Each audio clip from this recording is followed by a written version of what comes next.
Assalamualaikum sahabat-sahabat yang dirahmati Allah. Hari ini saya akan menceritakan sebuah kisah yang sungguh di luar dugaan. Tentang seorang wanita sederhana yang hidupnya sering dipandang rendah dan diremehkan banyak orang. Mereka menertawakannya, menganggapnya tidak mungkin bisa bangkit. Bahkan sebagian orang mengejeknya karena kondisi hidupnya yang penuh kesulitan. Namun siapa sangka, ketika semua orang meremehkan, wanita ini justru membuat seluruh desa terdiam. Ia datang ke sebuah bank besar dengan langkah mantap, dan tanpa basa-basi ia menarik uang sebesar 100 miliar rupiah. Sontak semua mata memandang heran, dan orang-orang yang dulu menertawakannya hanya bisa ternganga tak percaya. Namun sebelum saya mulai, mari kita tuliskan sholawat kepada Nabi Muhammad. Semoga sholawat ini menjadi saksi kita untuk mendapatkan syafaat beliau di hari akhir nanti. Jangan lupa juga untuk menekan tombol like dan subscribe, karena dukungan sahabat semua sangat membantu dalam menyebarkan kisah penuh hikmah, sekaligus menjadi amal jariah yang pahalanya terus mengalir. Di sebuah desa kecil di Yogyakarta, hiduplah seorang wanita bernama Sulastri. Usianya sekitar 40 tahun, penampilannya sederhana, kulitnya kecoklatan terbakar matahari karena setiap hari bekerja keras di sawah dan pasar. Sejak muda, ia terbiasa menghadapi kerasnya hidup. Namun, nasib yang tak kunjung membaik membuatnya sering menjadi bahan ejekan orang sekitar. Sulastri itu paling banter cuma bisa jadi tukang jualan sayur, ucap salah seorang tetangga sambil tertawa. Yang lain menimpali, kalau dia tiba-tiba kaya, aku rela jalan mundur keliling desa. Ucapan-ucapan itu menusuk hati Sulastri, tetapi ia memilih diam. Dalam hatinya ia hanya bisa berdoa, semoga Allah kelak menunjukkan kebenaran bahwa tidak ada yang mustahil baginya. Sejak suaminya meninggal beberapa tahun lalu, Sulastri harus berjuang seorang diri membesarkan anaknya, Joko, yang masih duduk di bangku SMP. Untuk membiayai sekolah anaknya, ia berjualan sayur di pasar setiap pagi. Jika ada kesempatan, ia juga menerima panggilan sebagai buruh cuci di rumah orang lain. Semua ia lakukan tanpa mengeluh, meskipun hidupnya serba pas-pasan.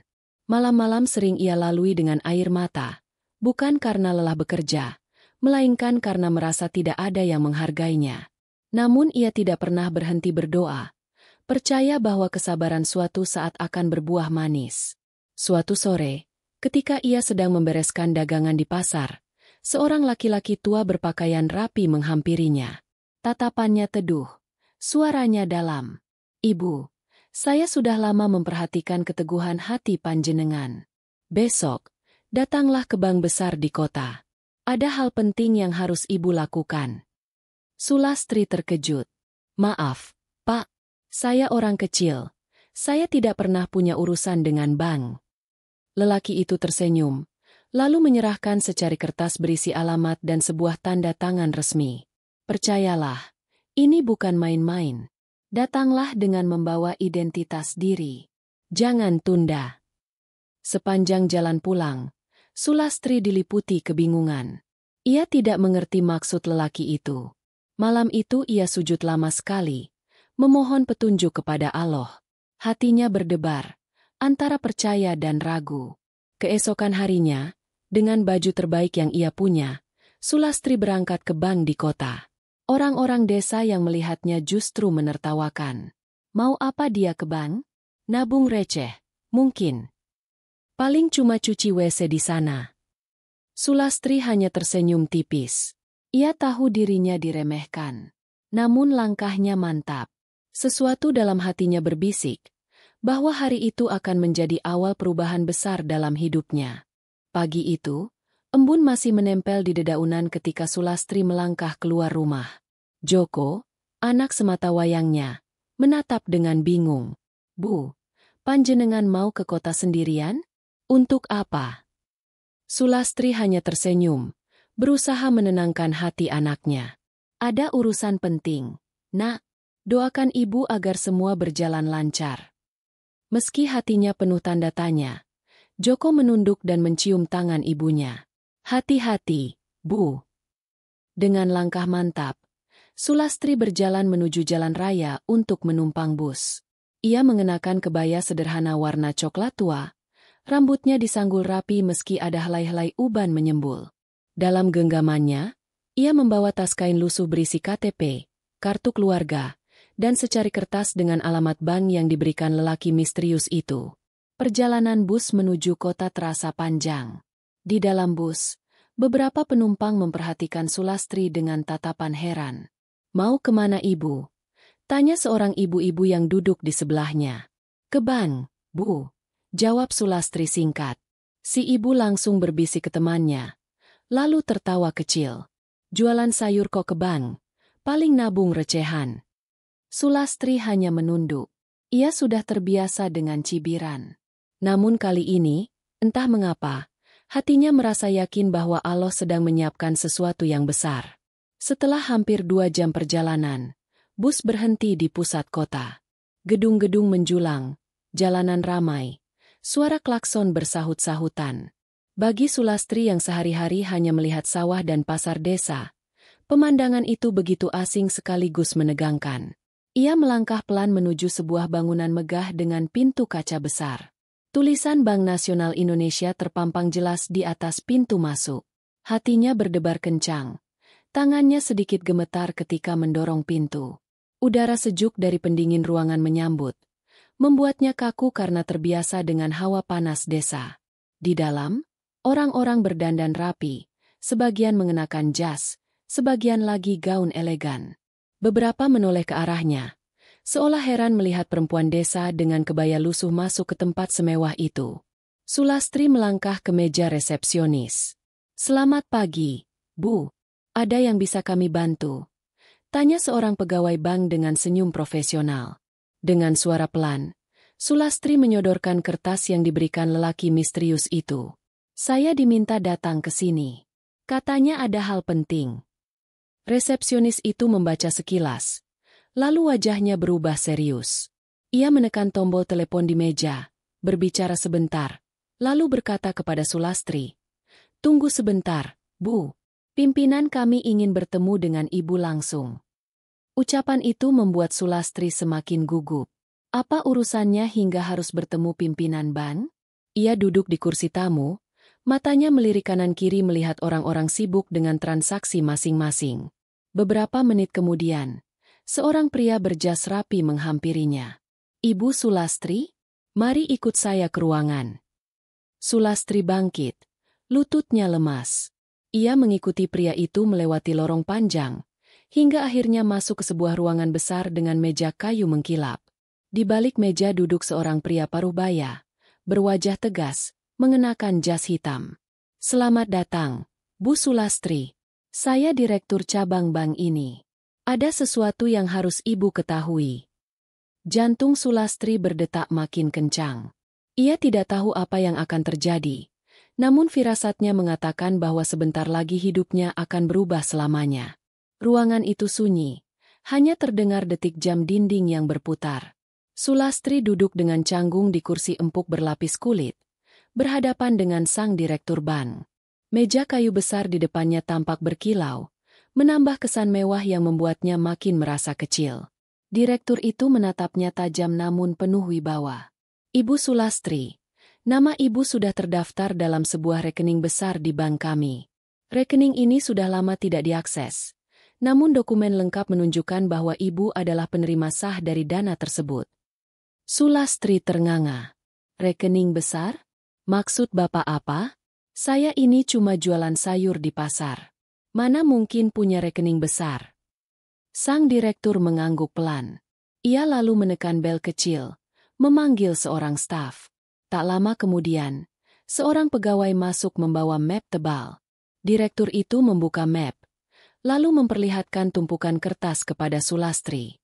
Di halaman depan, tercetak jelas namanya, Sulastri binti Harun. Semua identitas sesuai, termasuk alamat desa Ibu. Bahkan tanda tangan yang tercantum di sini sangat mirip dengan tanda tangan Ibu di KTP, jelas direktur. Sulastri menelan ludah. Jantungnya berdegup kencang. Tangannya bergetar saat menyentuh kertas itu. Ia benar-benar tidak percaya. "Tapi, siapa yang menaruh uang sebanyak itu atas nama saya?" Direktur tersenyum tipis. Itu yang sedang kami telusuri. Namun, yang pasti, sesuai hukum, Ibu berhak penuh atas dana ini. Jumlahnya tidak kecil, Bu. Uang ini mencapai 100 miliar rupiah. Kata-kata itu bagaikan petir menyambar siang bolong. 100 miliar?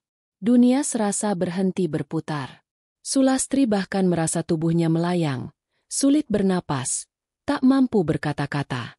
Ia yang seumur hidup hanya memegang uang ribuan dan puluhan ribu, kini mendengar angka yang tidak pernah bisa dibayangkannya. Apa Bapak tidak salah? Suaranya nyaris berbisik. Direktur menatapnya serius. Tidak salah, Bu. Bahkan dana ini sudah lama menunggu Ibu untuk diambil. Kami hanya menanti Ibu datang dengan membawa identitas yang sesuai. Sulastri terdiam. Ia ingat kembali lelaki misterius di pasar yang memberikan secari kertas alamat bank. Siapakah sebenarnya orang itu? Mengapa ia memilih dirinya?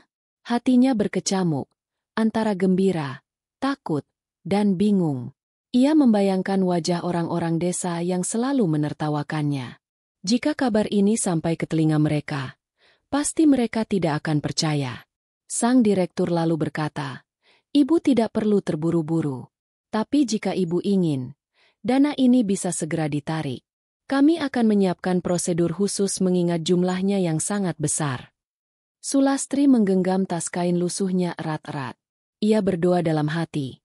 Ya Allah, apa yang sedang terjadi pada hamba-Mu ini? Jangan biarkan aku salah langkah. Seketika, terbayang semua ejekan yang selama ini ia terima. Semua tawa meremehkan. Semua cibiran yang membuat hatinya perih. Dan kini, tanpa mereka sadari, ia duduk di sebuah ruangan yang menyimpan rahasia luar biasa. Hak penuh atas 100 miliar rupiah. Namun siapa sosok misterius di balik semua ini? Dan apa maksudnya menitipkan uang sebesar itu kepada dirinya? Sulastri belum tahu. Yang jelas, langkah kecilnya dari desa telah membawanya pada pintu besar yang siap membuka rahasia hidupnya. Hari itu, setelah keluar dari ruang direktur, langkah Sulastri terasa gontai. Ia masih tidak percaya dengan apa yang baru saja didengarnya. 100 miliar. Angka itu terus terngiang di telinganya. Seakan-akan mimpi yang mustahil menjadi nyata. Pegawai ban mengantarnya hingga pintu keluar, memberikan salam hormat yang membuatnya semakin kikuk. Ketika sampai di desa, kabar kepulangannya langsung menyebar cepat. Orang-orang melihat Sulastri turun dari bus dengan wajah pucat dan langkah tertatih. Seorang ibu-ibu menyindir. Loh, tumben dari kota. Jangan-jangan dagangannya laris, ya? Namun, seorang penumpang yang turun bersamanya langsung bersuara keras. Kalian tahu nggak? Tadi saya satu bus sama Bu Sulastri. Dia dipanggil ke bank besar di kota. Katanya urusan penting. Malah sempat dipanggil masuk ruang direktur. Loh. Sekejap, suasana desa menjadi heboh. Beberapa orang yang dulu sering mengejeknya mulai berbisik-bisik. Ruang direktur? Untuk apa orang seperti dia? Apa mungkin dia nemu harta karun? Berita itu terus menyebar seperti api yang menyambar ilalang kering. Malam harinya, hampir seluruh warga desa membicarakan nama Sulastri. Mereka yang dulu menertawakan kini mulai penasaran. Ada yang iri, ada yang curiga, bahkan ada yang tidak percaya sama sekali. Paling cuma jadi pesuruh di bank, kata seorang lelaki sambil tertawa kecut. Namun, yang lain membantah. Tapi aku lihat sendiri, ada mobil bank yang mengantar dokumen ke rumahnya sore tadi. Benar saja. Sore itu, sebuah mobil berlogo bank berhenti di depan rumah Sulastri. 2 orang pegawai turun, menyerahkan sebuah map bersegel. Mereka menjelaskan dengan suara formal bahwa mulai saat itu, Sulastri sah memiliki rekening dengan saldo luar biasa. Joko, anak Sulastri, berdiri terpaku di samping ibunya. Matanya berkaca-kaca. Bu, apa ini benar? Kita benar-benar punya uang sebanyak itu. Sulastri mengelus kepala anaknya. Nak, ini semua kehendak Allah. Jangan sombong. Kita harus tetap rendah hati.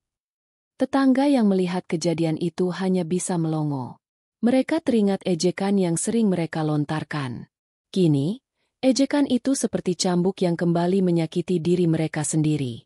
Keesokan harinya, warung kopi di desa penuh dengan obrolan tentang Sulastri. Aku dengar dia bisa tarik uang 100 miliar langsung, kata seorang bapak. Apa nggak salah? Jualan sayur kok miliaran, sahut yang lain.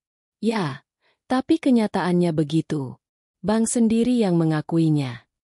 Semakin hari, desas-desus itu semakin besar. Orang-orang yang dulu menertawakan mulai mencari muka, berusaha mendekat dan bersikap manis kepada Sulastri. Namun, dalam hati mereka penuh iri dan dengki. Sulastri sendiri masih berusaha memahami semuanya. Ia tahu bahwa ujian yang sesungguhnya baru saja dimulai. Sebab, harta bukan hanya anugerah, tapi juga bisa menjadi fitnah. Namun satu hal yang pasti, semua tawa meremehkan yang dulu ia terima kini berubah menjadi diam membisu. Dunia seakan berbalik, dan sosok sederhana bernama Sulastri kini berdiri di hadapan sebuah kisah besar yang akan mengguncang seluruh desa. Pagi itu, udara desa terasa berbeda. Sulastri bangun lebih awal dari biasanya. Setelah sholat subuh, ia duduk lama menatap sajadah. Doanya panjang, air matanya menetes tanpa henti. Ya Allah, jika ini ujian, kuatkan hati hamba. Jangan biarkan hamba terjerumus dalam kesombongan. Hari itu ia berangkat lagi ke kota, ditemani oleh Joko. Wajah anak itu tampak tegang, namun matanya penuh semangat. Mereka menumpang mobil jemputan dari pihak bank, sebuah pemandangan yang membuat warga desa makin terperangah. Astagfirullah, mobil bank jemput langsung ke rumahnya. Bisik seorang tetangga yang diam-diam mengintip dari balik pintu. Yang lain menimpali. Kalau benar dia tarik 100 miliar, dunia ini memang sudah gila. Perjalanan menuju kota berlangsung sunyi. Sulastri menggenggam tangan Joko erat-erat, seolah mencari kekuatan dari anaknya. Ketika tiba di bank, mereka langsung diarahkan ke ruang VIP. Petugas menyambut dengan sangat sopan. Berbeda jauh dengan sikap orang-orang desa yang selama ini meremehkan. Direktur bank kembali hadir. Kali ini ia membawa beberapa dokumen yang harus ditandatangani. Bu Sulastri, sesuai peraturan, dana sebesar ini tidak bisa ditarik sekaligus dalam bentuk tunai. Namun, Ibu bisa mencairkan sebagian, dan sisanya akan kami atur dalam beberapa rekening deposito. Sulastri menelan ludah. Hatinya masih sulit menerima kenyataan. Namun, ia berusaha fokus mendengarkan. Boleh, kalau begitu, saya ikut apa kata Bapak. Proses administrasi berlangsung lama. Joko menatap ibunya penuh kagum, seakan baru melihat sosok berbeda. Ibu yang selama ini hanya dikenal sebagai penjual sayur kini duduk berdampingan dengan para pejabat bank, menandatangani dokumen bernilai miliaran rupiah. Setelah semua beres, seorang pegawai berkata, Bu, kami sudah menyiapkan sebagian dana dalam bentuk tunai untuk Ibu bawa pulang. Jumlahnya tidak sedikit, jadi mohon dijaga dengan baik. Beberapa menit kemudian, beberapa koper besar dibawa masuk ke ruangan. Sulastri menutup mulutnya, tak kuasa menahan gemetar. Koper-koper itu berisi uang asli, pecahan 100.000 yang tebal, seakan tak ada habisnya. Joko terbelalak. Bu, ini benar-benar uang kita. Sulastri mengangguk perlahan, namun air matanya mengalir deras. Nak, ingat, ini semua titipan Allah. Kita tidak boleh serakah. Kita harus gunakan dengan benar. Namun, di balik semua kegembiraan itu, ada rasa was-was yang tak bisa ia sembunyikan. Ia sadar, uang sebesar ini bukan hanya membawa kebahagiaan, tetapi juga bisa memancing iri hati, fitnah, bahkan bahaya. Sebelum meninggalkan ruangan, Direktur bank menatapnya serius. Ibu, berhati-hatilah. Orang seperti ibu pasti akan jadi sorotan. Jangan mudah percaya kepada siapapun, bahkan kepada orang yang mengaku teman atau kerabat. Gunakan uang ini dengan bijak. Kata-kata itu terus terngiang di telinga Sulastri saat ia melangkah keluar. Di luar, wartawan sudah menunggu, kabar mulai bocor, dan semua mata tertuju padanya. Dunia Sulastri tidak akan pernah sama lagi. Sejak hari itu, hidup Sulastri berubah drastis. Kabar bahwa ia membawa pulang koper berisi miliaran rupiah menyebar begitu cepat. Desa yang biasanya tenang kini penuh bisik-bisik, penuh tatapan iri dan rasa ingin tahu yang membara. Di warung kopi, para lelaki sibuk membicarakan hal yang sama. Kalau betul dia pegang uang sebanyak itu, apa nggak bahaya? Ujar seorang bapak sambil menyeruput kopi panas. Yang lain menimpali. Bahaya sekali. Bisa jadi banyak orang yang ingin memanfaatkan.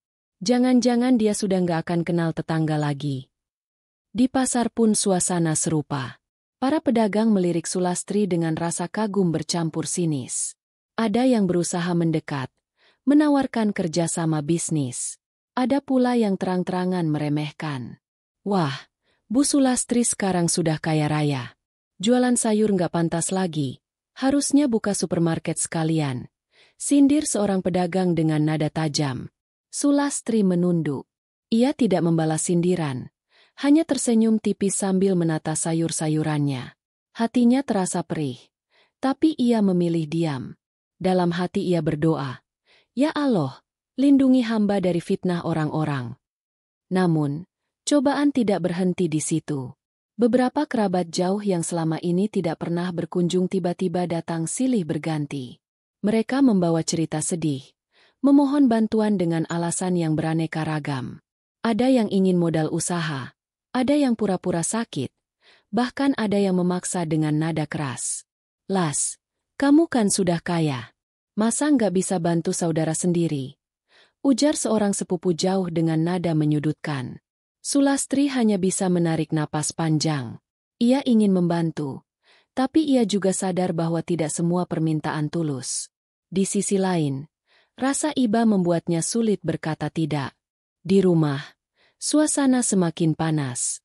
Joko yang masih muda dan penuh semangat seringkali tersulut emosi. Bu, kenapa ibu biarkan orang-orang seenaknya? Mereka cuma mau uang, bukan peduli sama kita. Katanya keras, wajahnya memerah. Sulastri menatap anaknya dengan lembut. Nak, kita tidak boleh membalas keburukan dengan keburukan. Uang ini memang milik kita, tapi kalau tidak berhati-hati, bisa jadi malapetaka. Ingat pesan Pak Direktur Bank, jangan mudah percaya siapapun. Namun malam harinya, ketika semua orang tidur, Sulastri sering terjaga. Ia duduk menatap koper yang kini disimpan di dalam lemari besi kecil. Matanya penuh keraguan. Apakah aku sanggup menjaga amanah ini? Atau justru uang ini akan menghancurkan keluargaku? Tak lama kemudian, kabar makin melebar. Ada yang mulai membuat fitnah, menuduh bahwa Sulastri mendapat uang dengan cara haram. Mana mungkin seorang janda dapat warisan sebesar itu? Pasti ada permainan kotor, kata seorang ibu-ibu dengan nada sinis di pertemuan RT. Fitnah itu membuat hati Sulastri semakin berat. Ia merasa terjepit di antara kenyataan dan pandangan masyarakat. Namun, ia tetap memilih sabar. Ia percaya bahwa kebenaran pada akhirnya akan terbukti. Dalam doanya, ia hanya memohon satu hal, agar anaknya tetap kuat, dan agar ia tidak kehilangan iman karena godaan harta dunia. Hari-hari terasa semakin berat bagi Sulastri. Seiring waktu, tekanan dari orang-orang sekitar kian menguat. Fitnah, bisikan iri hati, dan godaan datang bertubi-tubi. Namun ia tidak ingin menyerah. Dalam sujud panjang di malam sunyi, ia bermunajat. Ya Allah, tunjukkan jalan terbaik. Jangan biarkan hamba hanyut dalam ujian harta ini. Suatu pagi, ia memutuskan pergi ke pesantren dekat desanya. Di sana, ia menemui seorang ustadz sepuh yang dikenal bijak. Dengan air mata berlinang, Sulastri menceritakan semuanya. Mulai dari saat ia menarik uang ratusan miliar di bank hingga berbagai cobaan yang datang. Ustadz itu menatapnya penuh kasih. Nak Sulastri, ingatlah, harta itu hanya titipan. Kalau kau biarkan harta ini menguasai hatimu, maka ia akan jadi racun. Tetapi jika kau gunakan di jalan Allah, maka harta itu akan jadi cahaya yang menerangi dunia dan akhiratmu. Kata-kata itu menancap kuat di hati Sulastri. Ia pulang dengan tekad bulat. Malam itu, ia mengumpulkan Joko, anak semata wayangnya. Dengan suara tenang namun tegas, ia berkata, Nak, Mulai hari ini kita akan gunakan uang ini untuk jalan kebaikan. Sebagian besar akan ibu wakafkan untuk membangun pesantren, sekolah, dan rumah sakit gratis. Kita hanya ambil secukupnya untuk hidup sederhana. Joko terdiam. Air mata menetes di pipinya. Bu, apakah ibu yakin? Bukankah kita juga butuh masa depan yang lebih layak? Sulastri tersenyum. Justru dengan memberi, masa depan kita akan lebih berkah. Ingat, nak, hidup ini sementara. Yang kekal hanyalah amal. Keputusan itu membuat heboh seluruh desa. Ada yang heran, ada yang kagum, bahkan ada yang tidak percaya. Namun perlahan, fitnah yang dulu menyelimuti Sulastri mulai mereda. Orang-orang melihat dengan mata kepala sendiri bahwa ia bukan wanita serakah, melainkan wanita kuat yang rela berkorban demi kebaikan banyak orang. Pesantren baru pun berdiri megah.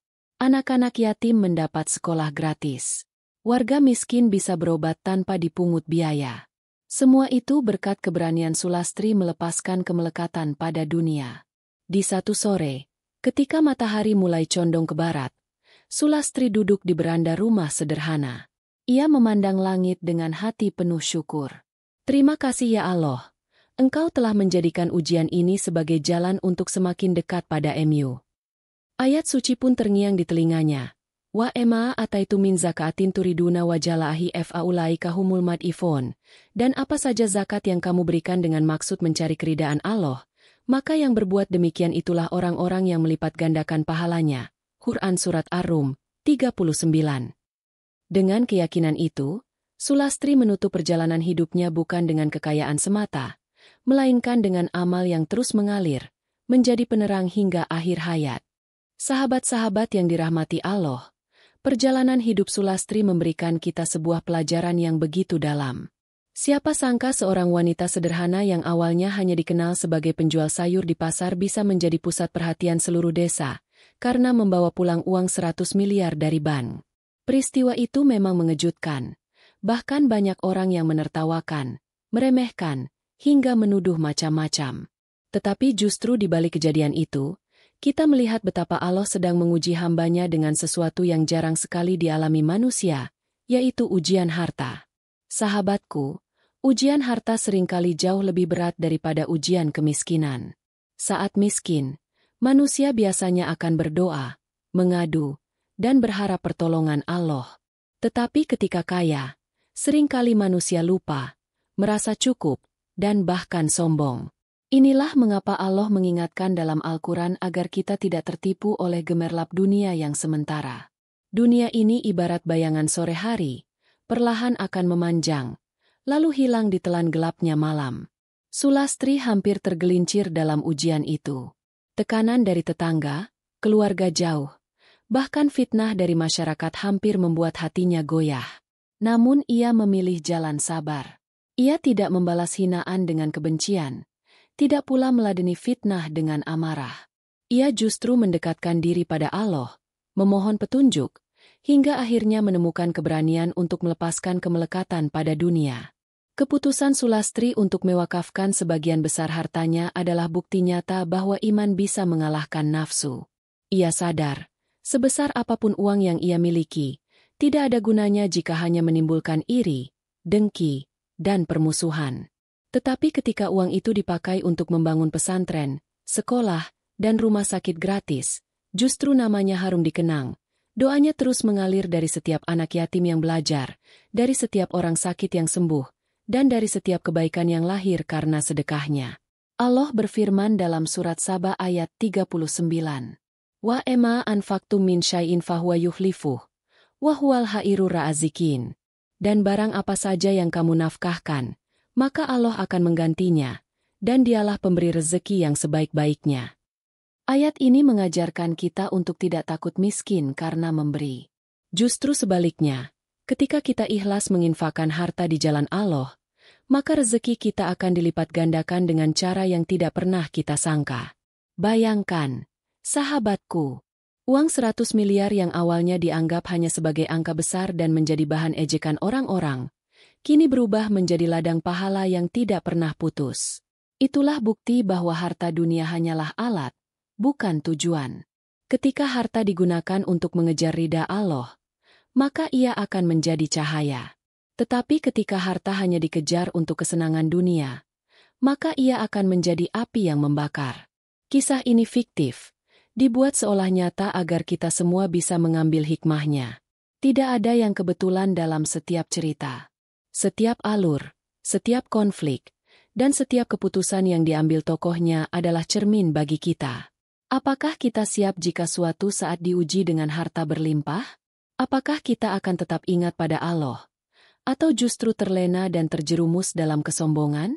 Semoga dari kisah ini kita semua bisa belajar untuk menjaga hati, agar tidak silau dengan dunia. Mari kita gunakan setiap rezeki yang Allah titipkan untuk jalan kebaikan. Sebab rezeki sejati bukanlah berapa banyak yang kita punya, melainkan berapa banyak yang kita beri. Terima kasih telah menyimak kisah ini hingga akhir.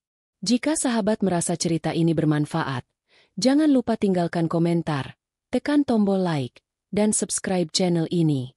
Insya Allah, setiap kebaikan yang kita sebarkan akan menjadi amal jariah yang terus mengalir, bahkan setelah kita tiada. Wassalamualaikum warahmatullahi wabarakatuh.